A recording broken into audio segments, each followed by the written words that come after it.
Hello and welcome to Star Citizen Sunday. This is a weekly show which covers all the news from Star Citizen from the week just past. I am your host Mac, so let's get on with it. This week, 3.6 patch continues with the Evocatis. We get to see the Bering S38 and Clausen Werner Lumin 5 in action, plus the schedule for Citizencon's ticket sales are now known. So before we begin, let's have a rundown of the 3.6 with the Evocatis. The latest patch is 3.6.0e. I will link the patch notes for that below. In my video yesterday covering the roadmap, I have linked all the patch notes so you can catch up with them. But for the leaks that I've seen and from what I've read on Reddit and Discord, it is looking really nice.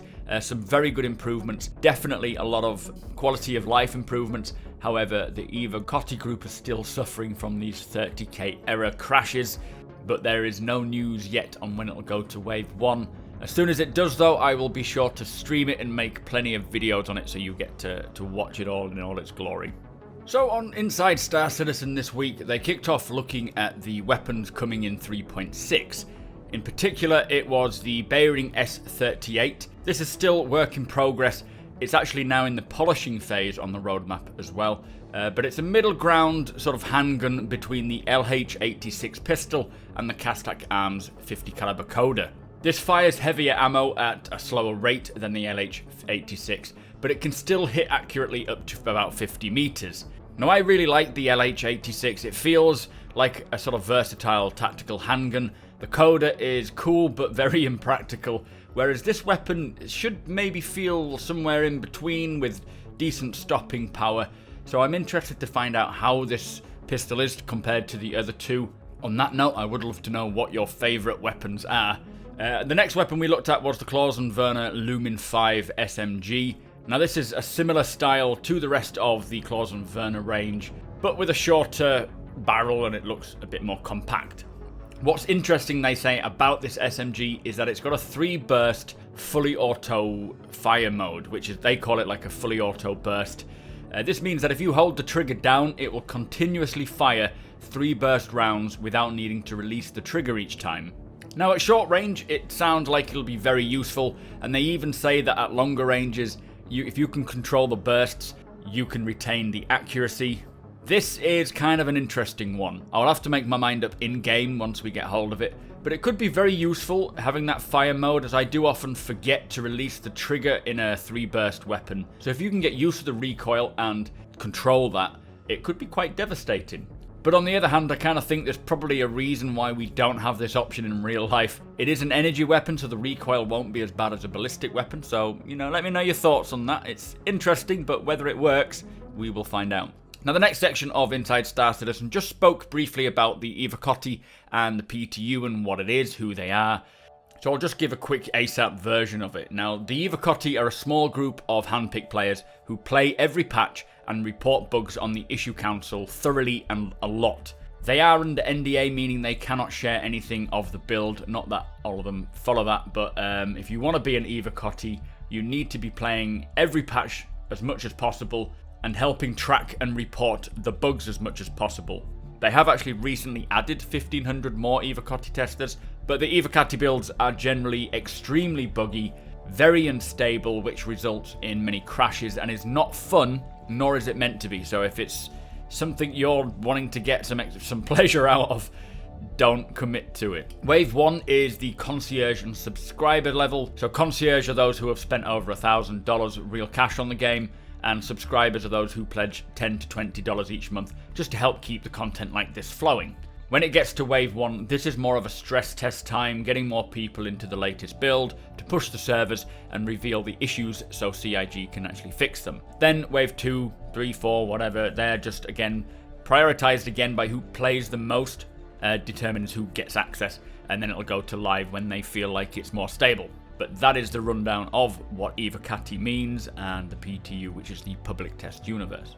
Now we had a quick sprint report, which I do enjoy these, getting up to snuff with all the other things they're working on. One of them is trains. They're trying to help decrease wait times while making your way around sort of landing locations like Lawville. So they've added this train manager, which helps expand the number of trains on each line. Next up is if you shoot a ship and that part you were shooting breaks off of the ship, the damage that you inflicted on that particular area of the ship will persist. So if you write your name in bullets on the side of a panel of a ship and then that breaks off, you will be able to see, and everyone else will be able to see, your name floating around in that piece of debris. Visual effects, I've done a first pass on the Max Ox neutron repeaters. At the rear you can see it glows here, and it's actually tied into the heat of the weapon, which means it'll change colour as the weapon heats up and cools down. VFX have also worked on tinted impact effects. Now this is only a small thing, but it will likely be quite a big win. So basically, if you shoot the ground or drive along the ground, the dust that kicks up from the ground will actually match the colour of the ground itself, rather than just the bog standard sort of simple white cloud that we get, which is, again, small but very nice touch. Finally, for the sprint report, we got to see some decoupled lighting, which adds realism to the way that the lights interact with everything in the environment. Now this, I personally feel, is one of my favourite things coming in 3.6. I think it will be pretty noticeable around places, just adding to the immersion and making it feel more realistic. Now to finish up with, we got to look at the Merlin P52 and the Archimedes P72. They are both coming in 3.6, and they're just getting the P52 up to more of the current level of quality. It's had a little bit of exterior changes to the geometry, specifically for optimizing, and a new clear coat shader as well, giving it a bit more of a nicer paint job. They also updated the wear and tear, which I think looks incredible, so over time your ship will become rusty and look like this. Obviously, when you buy it pristine, it'll look nice. They say it's still work in progress, but it is looking great. The cockpit lighting as well has had an update, mostly for video conferencing. So if you're face-to-face sort of contacting someone, calling someone over the network, it gives the pilot, allows them to sort of be seen better. For the Archimedes, this is the racing variant. It looks very nice in white. It's also got its racing thrusters. There is no gun at the front like you have on the P52. It is replaced with an intake to help cool the engines. Plus it's got some cool little wingtips on the end of the wings to help with maneuverability. The cockpit looks snazzy is what they call it, but in my opinion it looks phenomenal with this new mood lighting. Now these two ships are looking really good. For 3.6 we won't get the ability to dock and undock with the Constellation. That's coming later on, so they don't really have much use in the universe at the moment, but they do look impressive, and I'm looking forward to checking them out. Anyway, that was Inside Star Citizen. Let's move on.